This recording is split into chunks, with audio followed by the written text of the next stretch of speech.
become known for over the years is looking at tweets or comments, reading them out, and then going, heh, yeah. That's literally... Next person that walks out of my life, I'm going with them. I'm sick of 10-year-old me. I'm never going to be those boring adults always in a bad mood. Me today.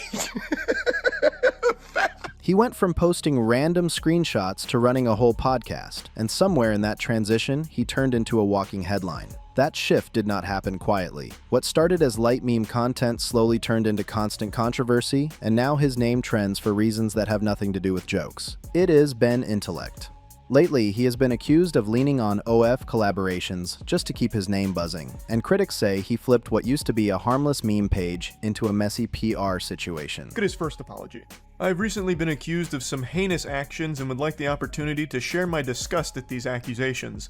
I'm a firm believer in the rights and equality of all humans, including women. If that's not the biggest red flag immediately, I don't know what else is. I stand by the rights for all humans, and that does include women. Those creatures. I am including them in that statement because that's the kind of angel I am. The internet has also been talking about his failed attempt to clap back at Penguin Zero, which did not land the way he thought it would. Instead of proving a point, it sparked even more debate about his relevance and motives. Before all this noise, Bentellect was actually known as one of the most relaxed and easygoing creators on TikTok. He blew up in 2020 during lockdown, when everyone was stuck at home scrolling for hours. That was prime time for meme pages to explode. His formula was simple. He read screenshots of tweets or posts in a calm voice, then gave that signature laugh right at the end like it was the funniest thing ever written. That tiny laugh became his trademark. There was no scandal attached to those early videos. No drama, no beef, no deep message. It was simple entertainment you could watch, smile at, and keep scrolling. For a while, that simplicity worked in his favor. People saw him as harmless background content, the type of page you visit when you just want a quick distraction without thinking too hard. By mid-2021, he had crossed 11 million followers and stacked up over 1 billion likes.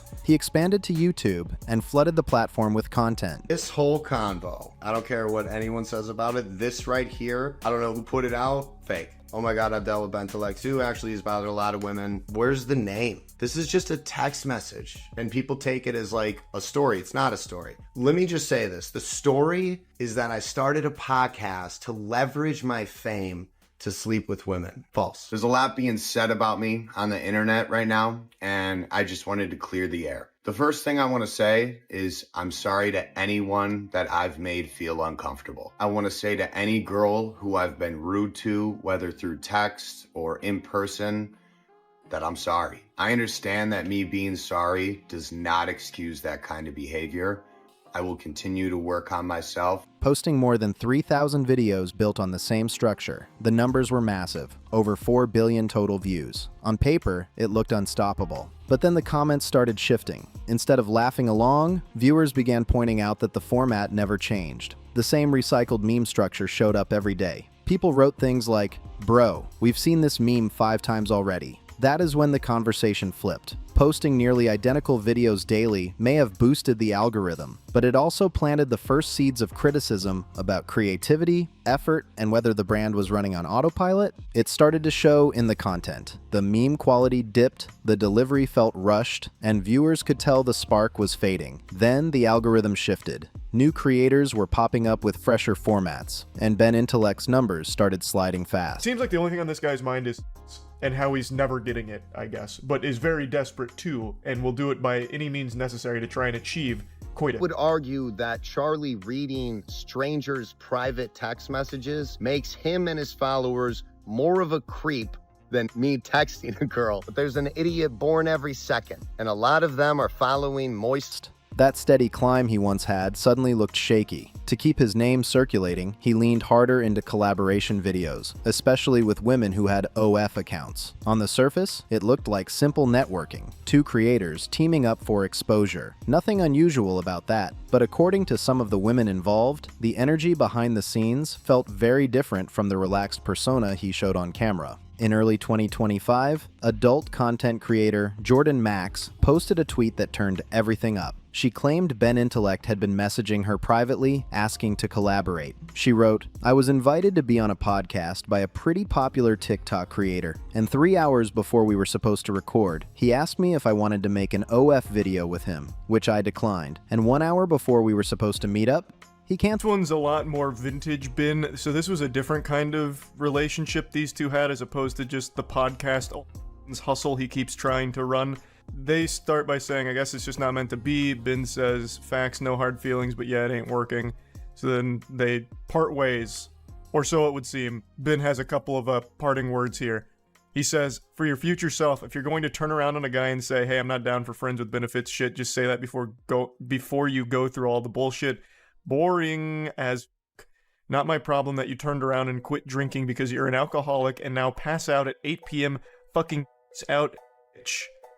That post spread quickly and raised eyebrows across multiple platforms. Jordan said the issue was not just the request itself, but the timing and the tone. She felt the messages shifted from professional to personal once she responded. For context, Ben's messages were in gray, and Jordan's were in blue. They were originally planning to film a lighthearted pickle taste testing video. Then the conversation changed direction. Her tweet racked up over 1 million views in days. As it circulated, other smaller creators began posting their own alleged screenshots. Some claimed he used a similar pattern, friendly at first, casual tone, then slowly steering the conversation into more personal territory once they engaged. What used to look like harmless cross-promotion now had people questioning his intentions, and the narrative around his brand started shifting in real time.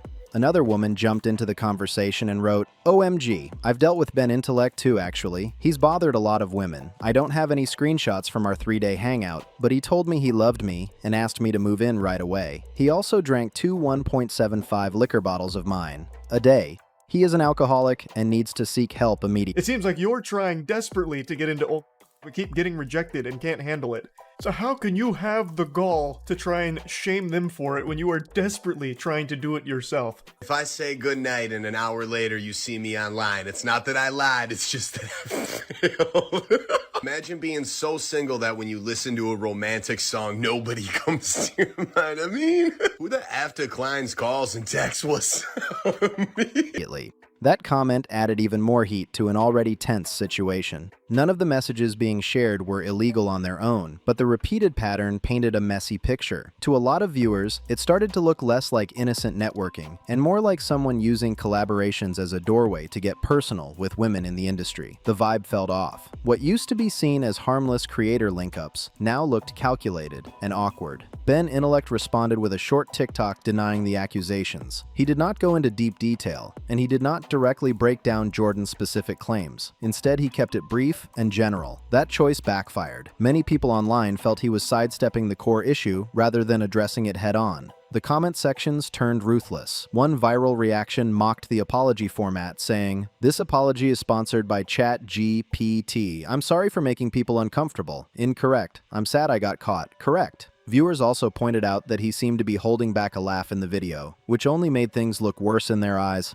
On August 20th, 2023, Penguin Zero uploaded a video about him titled, Being a Huge Loser. In it, he accused Ben of doing the exact things he claimed to dislike. He criticized him for chasing engagement while presenting himself as wholesome and low drama. I made a video slandering me over a year ago, but the damage it caused still affects me, my career, and my mental health to this day, which is why I'm making this video. He made up a story reading fake screenshots from Twitter that I started a fake podcast to get girls specifically, to come and up. I later put out a video explaining that Jordan Max had put out fake screenshots and debunked the theory because that came from me actually starting a podcast with Maria Smith, a friend of mine. I literally put out an apology video because I was sick and tired of the endless harassment. I wouldn't be respecting myself if I didn't speak my truth. The video also revisited stories about Ben allegedly acting strange toward women, amplifying the narrative that had already started spreading. Ben later posted a written apology addressing his behavior, but that statement was widely criticized as confusing and poorly handled. Instead of calming things down, it seemed to add more frustration. Rather than letting the situation fade, Ben eventually decided to push back. After more than a year of silence on the bigger accusations, he released a response claiming he would finally explain his side. He argued that Charlie making a video about him in the first place was creepier than anything he had done, flipping the spotlight back onto his critic and turning the drama into a full-blown online war. Here's a wacky little Snapchat one. Do you want to come over here and spend some time with me? Because on a side note, I do think I could probably make us some money on all this. Bentellect is crazy into oblivion. I think it's Bentellect crazy into oblivion or something. But this is so goofy. He's speaking about himself in the third person in this one. And then he even tries bribery. If you come over, I'll give you $100,000. I just really want you. Around the same time, he uploaded a full-length video titled Commentary Channels, A Love to Lie. The goal seemed obvious. He wanted to control the narrative and cancel the cancellation before it got worse. But the reception was rough. The video reportedly sat at around a 15% like-to-dislike ratio, which told you everything about how viewers felt. In the video, he admitted that he falsely copyright struck another creator. He claimed it was an accident and said he did not fully understand how the system worked. That explanation did not sit well with people who felt someone with his platform should know exactly what they are doing before filing strikes against others. Instead of rebuilding trust, it made him look careless. One of the most criticized moments came when he laughed at his own clips while trying to present the situation seriously. During what was supposed to be an expose about himself, that laughter felt out of place. Viewers saw it as tone deaf. When he finally addressed the accusations about texting women, he brushed past most of the screenshots and labeled them fake, without offering detailed proof. Fans have recommended that I sue Charlie. I would argue that Charlie reading strangers' private text messages makes him and his followers more of a creep than me texting a girl. But there's an idiot born every second, and a lot of them are following moist. No matter what I do, regardless of it, people will talk about it because apparently it gets views. Let me clarify this right now. People who say that I steal memes. That approach only added more skepticism. The comments were brutal. Some people mocked the defense, saying things like, "Trust me, bro." Others pointed out that appearing unfocused during parts of the video made the situation worse. Whether that perception was fair or not, it became part of the online narrative. By the end of 2023, his growth had nearly stalled. TikToks that once pulled millions of views were now struggling to break 100,000. Instead of innovating, he began reposting older content, which many saw as a sign that the momentum was gone. On YouTube, the numbers did not look much better. With over 3 million subscribers, a video from nearly a month ago reportedly pulled around 1,000 views. That gap between subscriber count and engagement became another talking point in comment sections. I just point blank thought when someone used your videos, you put in a copyright claim. I didn't know there was a difference at the time between strike or claim. So I'll just clarify exactly what happened here. I'm sure plenty of people have heard this. So this girl DM'd me a year prior on Instagram, basically wanted to go grab a drink. Never ended up happening. A year later, I was starting a podcast, got drunk the day before she was gonna come over, and I texted her this. So, yep, this is a drunk text at noon. I was blackout drunk. It was just dumb. The positivity that once filled his pages turned into constant roasting. Comments like, "Remember when you were funny," and "Give it up, Unc," started dominating the replies. And then came what many called the final layer of irony. He began watermarking memes on his Instagram story, including one where he simply placed his name over an image of SpongeBob's house. For critics, that move symbolized everything they felt had gone wrong. Now, I want to hear from you. Do you think Bentellect handled this situation the wrong way, or was he unfairly targeted by commentary creators? Drop your thoughts in the comments, like this video, subscribe to the BeyondFame channel, share this with someone who has been following the drama, and I will see you in the next one.